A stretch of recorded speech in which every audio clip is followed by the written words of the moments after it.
press. Thank you. All right. Like I said, before I start this off, just want to readdress the statement I told y'all earlier.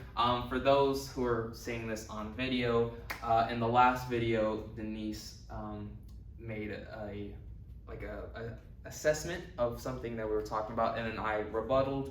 And then I said, of course, her assessment was correct because it was in the book. But in history and like when thinking about history, a lot of the time, having a different perspective is a good thing. And in this instance, we can see sides for both our arguments.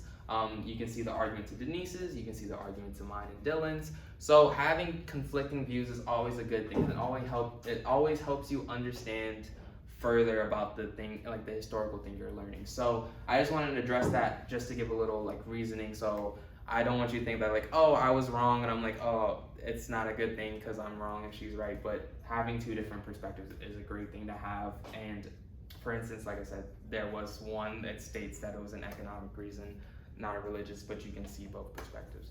All right, now we got that little caveat out of the way. Let's start document 17. I'm gonna have y'all do this, right? So y'all are gonna be leading this one. I'm just gonna write everything down, and then at the end, I'll go over what we have and we can compare and contrast. All right, who wrote this document?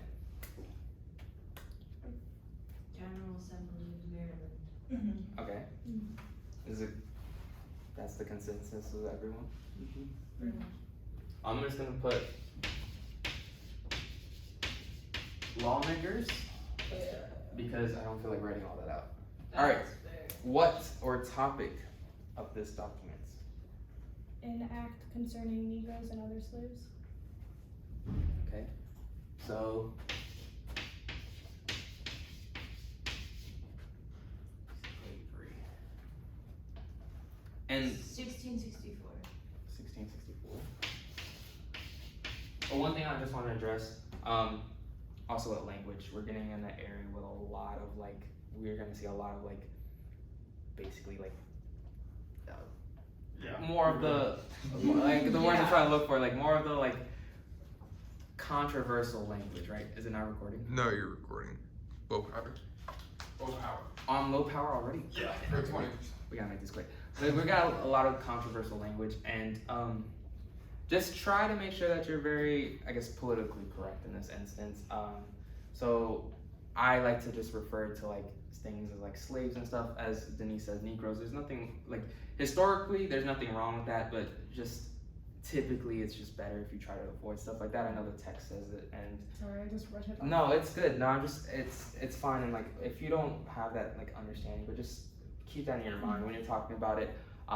In some instances, it's good to say it because we're referring to the text, and others just try to make sure that you're politically correct and that you're making sure that you don't want to hurt anybody's feelings, or it may be a sensitive topic when you say things like that. So, all right, got that little caveat out of the way. All right, so like Crystal said, when is 1664? Now where? Marva. Where? What? Marva.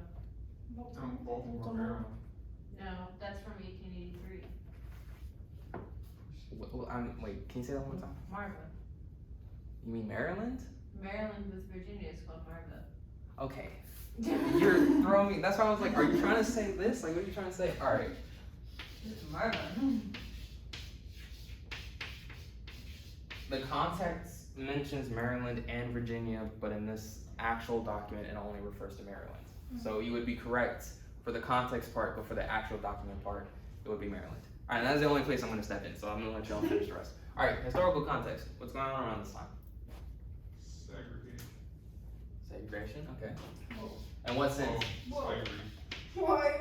Do put both of those down. Slavery and segregation. There you go. In what sense? What are we saying with slavery and what are we saying with segregation? The anti-amalgamation law. Integration. No, amalgamation.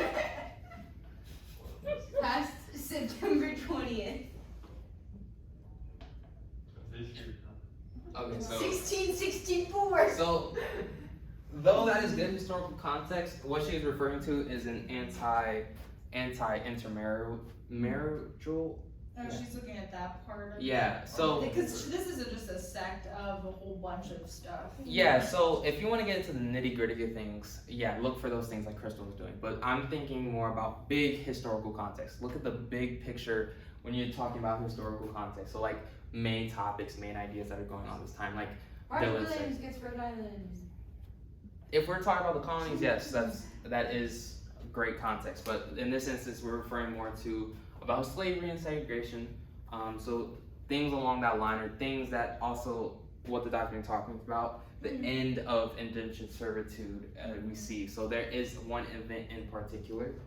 I'm gonna give it to y'all since that is my job, right? So Bacon's Rebellion. Bacon's. I know what it is. What is Bacon? it? Refused to drive out Native Americans of Virginia. So that is sort of what was going on. So Bacon's Rebellion, just quick history. I know I said, you know what? Forget. I'll just do the context. Y'all can finish the rest. So Bacon's Rebellion was led by Nathaniel Bacon, and other indentured servitudes. So they felt like they were being mistreated and misused by the English for their labor, and so they decided like, hey, we don't want to keep working for y'all. We're in a land where we can gain new opportunities, so we're gonna go out and get land for ourselves. So like Denise was saying, they went westward, right? Westward in Virginia. They ran into a lot of natives, and a lot of them were peaceful with English settlers, but they still, Nathaniel and the indentured servants still attacked them because they wanted the land. They wanted to claim it, and they wanted to keep having sort of this freedom in a sense. And so as we see it, they start pushing more and more west. And that raises a lot of red flags with the English and the colonies because they have peaceful relations with these natives. That is gonna affect diplomacy, is gonna affect a lot of other things as well, politically and economically. Because natives, as we've seen in class and other documents, are the biggest trade source for the English and the colonies, right? So natives are known for their economic sort of relationship. And then later on, once it got sort of the attention of the royal authority of English, we see this as the major first challenge to royal authority. It also takes place in 1676. So we see sort of the start of the revolution. This really starts the American Revolution. It's a little later than this document, but as we can see, there is like a preface to this, right? It just didn't start one day in 1676. This has been a long-lasting thing, and we can see sort of the switch a lot of these states are doing, right? A lot of these states are switching from indentured servitude to slavery because indentured servants are wanting that freedom. And then, of course, at this time, slaves still don't have any freedoms, don't have any rights, and they instead, with this document, lose a lot of their rights, right? This law takes away a majority of their rights that they once had. So indentured servitude starts to decline with Bacon's Rebellion. American Revolution starts to incline. Think of it like that. So that's Bacon's Rebellion. So I'm just gonna put ending indentured servitude.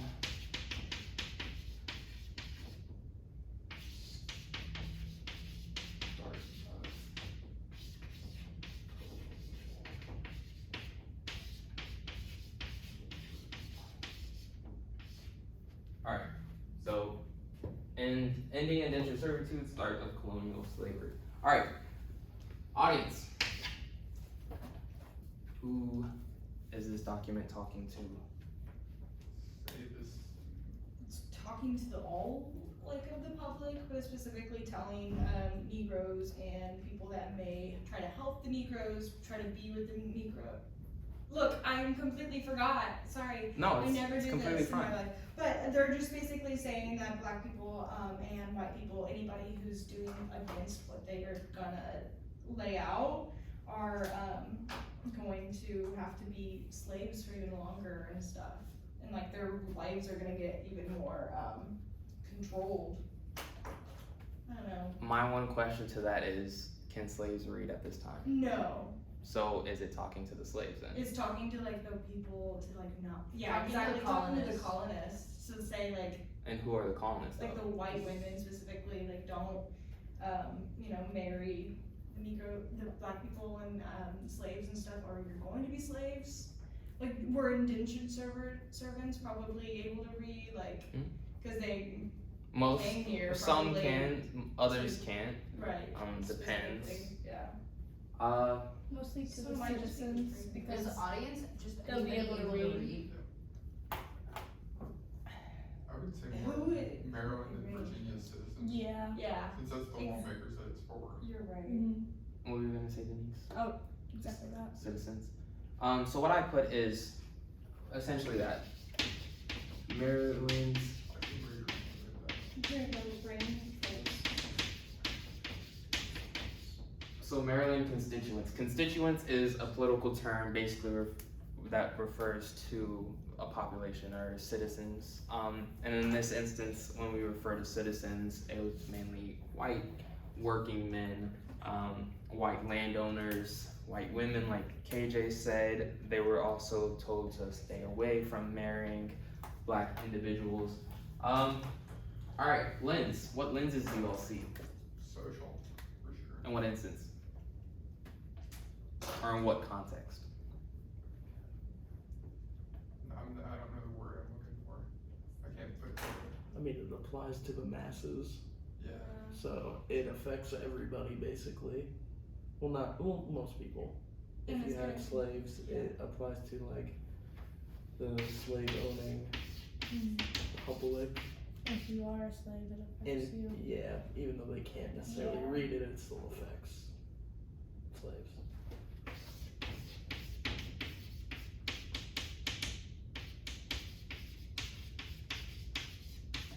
I think what you're trying to say is a social hierarchy, right? So we start seeing this power shift. Even though there was already a clear power dynamic, we start seeing even more clear power dynamics. We start seeing white people up here, slaves go farther and farther, right? Indentured servitude also relates to that as well, because indentured servitude was considered bottom as well, right? Associated with slaves at this time. Now indentured servants now are gaining rights, right? So now they're going up here with the landowners, politicians, things like that. What else? Politics? Political? Yeah, political. Because it was literally made by two, not technically at this time states, but colony governments to address this and state this, that, yeah. No, you're exactly correct. Because there's a lot of political language in this, as you can see. When it's referring to, it says, the Honorable Lord Propriety by the advice and consent of the upper and lower house of this present General Assembly. At the time, General Assemblies are considered our modern day, like, government, right? Our bodies of government. It talks about an upper and lower chamber. We can see the resemblance to modern republics, right? We have a bicameral system. We have a Senate and a republic that comes later with the Virginia and New Jersey plan, right? Virginia plan meaning it represents people based off population. New Jersey plan relates to based off states and like their power and like giving small states the same opportunity, right? So that's why the Senate is made up of two individuals from one state. The House of Representatives is representing based off population. That's why we have 435 members in the House of Representatives and 100 in the Senate. So yeah, political, there's language, early makeup of government.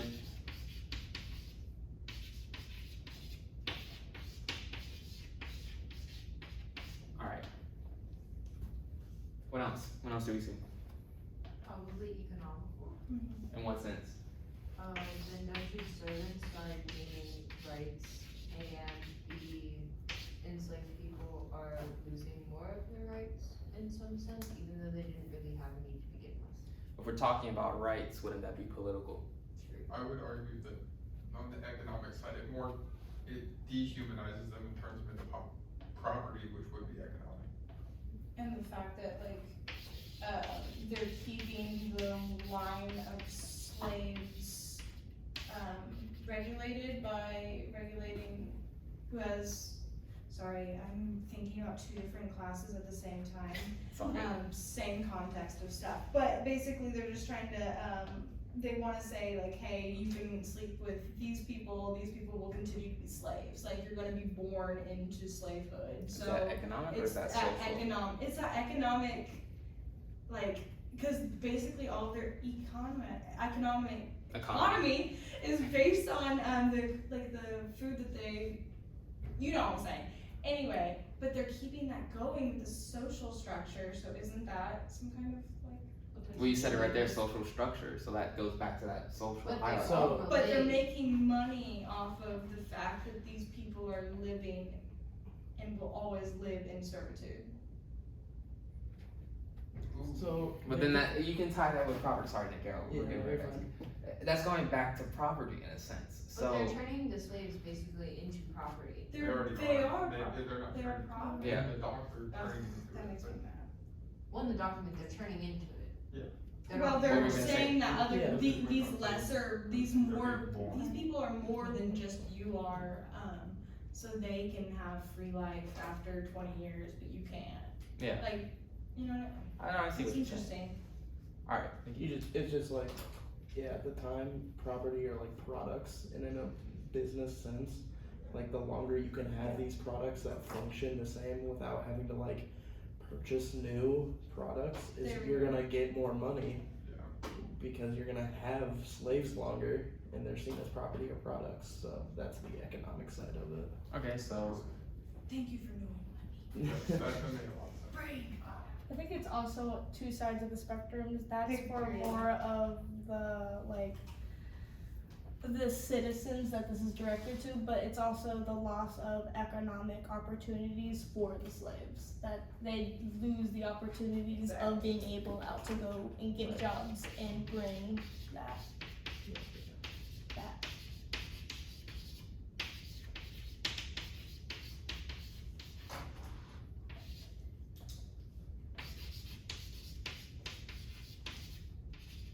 alright, in sort of barbaric terms, right, so loss for slaves, gain for whites, essentially is what I'm getting from the masses here. Alright, yeah, I agree with all that, like you're all saying about definitely the economic opportunity and stuff, right, a lot of the whites, a lot of the colonizers, right, a lot of the Europeans are at this time, the people who are gaining from slaves, are essentially gaining that economic profit. They're gaining, like, you know, Nikki said, KJ said, they're gaining an influx of monetary value from the product they have, and in this instance, product is slaves, right? So we see how economic can impact a slave's life, right? Because they are now considered the economy. They're considered a big part of, what's the word I'm looking for? They're considered a big part of sort of the, They're like the foundations of this, like, country. yeah, They built it. Like, they're the inner workings of the water in the wheel. Like, we couldn't have had, I don't know. no, It's you're frustrating. you're exactly right. But like Americans at this time, right? Or people who considered Americans at this time, using the benefit of slaves to their advantage, and it helped them grow the colonies. It helped them grow into a sovereign nation. And then later we'll see, you know, the rise of slaves coming against. We have Frederick Douglass, we have Harriet Tubman, things like that. So there's always a negative side to it. There's always a positive side to it, and that's always how you got to look at history as well. So we'll put that little caveat in there. But yeah. Anything else? Any other lens y'all see? I feel like all of that goes into ethical. Yes. So Yeah, no, 100%. Exactly. And like I was telling Denise earlier, it's ethical is kind of the obvious one here. So if you want to include it, feel free to, but it's sort of implied when we're talking about slavery and we're talking about indentured servitude, we're talking about all these type of things, like owning another person's property. That's just an ethical dilemma in its own. Alright, anything else, or y'all feel like we can move on? Move on. Alright, what's the argument then? Why? Why is this document being written? Because they want to keep slaves in America, and and by the new people like being born, they're not able to make them servants, basically, or slaves until this document's passed. Exactly. I was gonna say more, I'd say more to prevent the what's that word? Intermixing, maybe? Like, Interracial marriage? Is that Yeah. what you're trying to say? like more to prevent that, just for their own. And this is sake, just I one part of the document. guess. So is this a whole bunch of different stuff that would have, yeah. Sorry. I see it as them like tightening down a leash, making sure that all the gray areas are now black or white. Any unborn children are automatically slaves. Any like people that are married to slaves are automatically slaves until they're dead. Right. And yeah, so it is just clarifying so to make sure nobody can get through any loopholes. Yeah, solidifying the technicalities and Mm-hmm. You're 10%, Jason? Alright, we gotta hurry up then. Mr. Thomas. So, what Denise was saying is exactly what I put for my argument. Slave rights are being more constrained, right? We're seeing a lot of the finer details going into law. We see a lot of making sure that there's no loose ends. We're making sure that, hey, or by we, I'm saying the lawmakers at this time are saying like, hey, if we're making that switch from indentured servitude to slavery, we need to make sure that we can basically control the masses, right? We can control this large population and basically essentially make them our labor force. How can we do that? We gotta make sure that there's no way they can get out of it. There's no way that they can be free in a sense, right? We want the labor to ourselves. And going back to this economic thing and property, right? They're ours now. Is that the mentality they're having, right? We need to make sure that they are keeping up to our standards, things like that. So we need to make sure that we have the law in place. So yeah, for sort of a social argument, you see that. A political argument I would make is that we start seeing basically the colonies making bodies of government, right? We start seeing a new institution being like brought up from the ground. And we'll see later the Articles of Confederation. Those who don't know, Articles of Confederation was the first sort of foundation of the government, legal foundation of the government, the rules and laws, but of course it failed. And later on, exactly, it completely got obliterated. Some parts were kept, some weren't. They're like, hey, you can have war, but like, how are you gonna pay for it? Exactly, no taxes, no anything, right? Again, later on, I feel like, sad government. oh yeah, it's a good attempt, but It that's was all not it a was. good attempt at all. They failed. Well, it was miserably. close because they were trying to be like, hey, we don't want to be a monarchy. We don't want to be. How can we give freedom to the They states? should have tried harder. They, They didn't sit in that hard Should've law. said It's easy to say because you're comparing it to Should a came Exactly. green. like, document versus that. all right, we can talk about that after. But let's focus, right? So, like I said, you start seeing in a political aspect or argument, you can start making that like, hey, bodies of government are starting to found up, or starting to be brought up, things like that. Any other comments on an argument y'all have? Y'all want to make? Y'all good? How you feel about this document? Good, Good? yeah. Alright. Okay, what did we get wrong? Go. Bye, video.